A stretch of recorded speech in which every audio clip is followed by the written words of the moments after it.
share a recent conversation I had on a Zoom consult with someone who felt as if her curl pattern had changed since using the Color Restore treatment.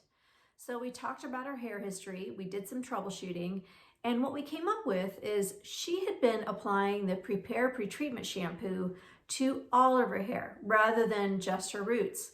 So this can make a big difference in how your hair feels and acts after a restore treatment. You know, some hair is sensitive to protein number one, but you really don't need to detoxify or remove all the buildup left behind by styling products on hair that's down here.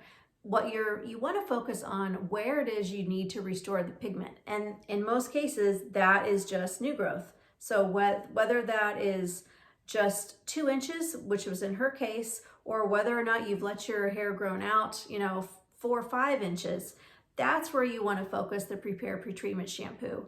So I think if she makes that small tweak the next time she does her treatment, she'll notice a big difference.